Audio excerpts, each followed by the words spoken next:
Қайырлы күн достар, менің каналыма қош келдіңіздер. Сіздермен Айдана. Бүгін сіздермен осындай самса жасайтын боламыз. Өте жұмсақ, ортасы да әдемі болып пісіп шықты. Менімен бірге болыңыздар, видеоны соңына дейін қараңыздар. Ол үшін ең алдымен ұнымыздың үстіне бөлме температурасындағы тұрған сары майымызды салып, осылай қолымызбен крошка жасап аламыз. Осылай сары майымыз бен ұнымыз біріккесін, оның үстінен шай қасық толар-толмас тұзымызды және қамыр қопсытқышымызды саламыз. Оның үстінен айранымызды екіге бөліп, қаттылау қамырды илейтін боламыз.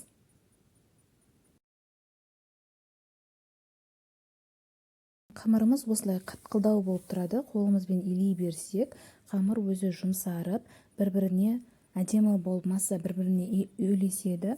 Қамырымыздың ішінде ұн және май болғандықтан қамыр енді илей бергеннен кейін беті жылтыр әдемі болып шығады.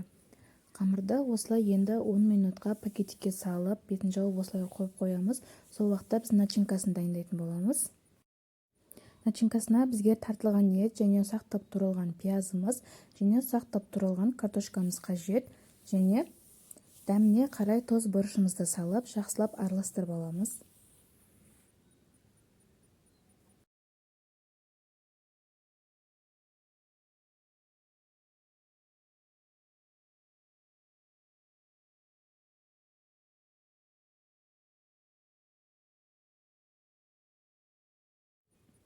Енді зуала қамырымызды алып, осылай ортасынан екіге бөліп, осылай видеода көріп тұрғандарыңыздай етіп қолмен жайып, одан енді бірнеше бөліктерге бөлеміз. Осылай кішкене етіп бөлеміз.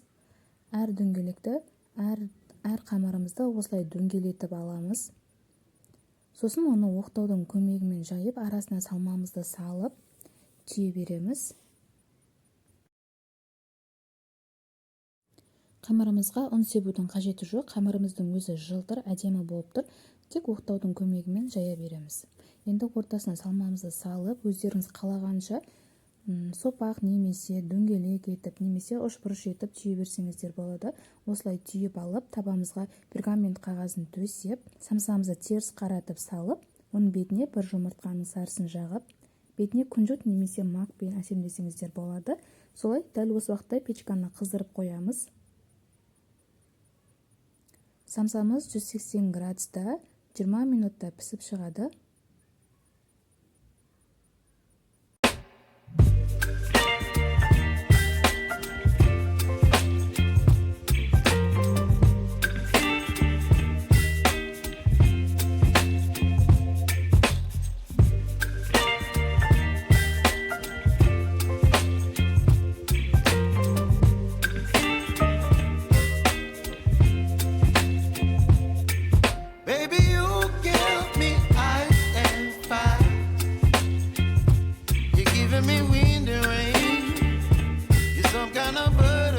Достар, біздің самсамыз дайын, өте жұмсақ, ортасы да әдемі пісіп шықты. Дәл осы рецептпен жасап көруге кеңес беремін. Егерде достар рецепт ұнап жатса, менің каналыма жазылуды ұмытпаңыздар. Видеоға лайк, комментарийда қалдырып кетіңіздер. Сіздермен Айдана, ас болсын.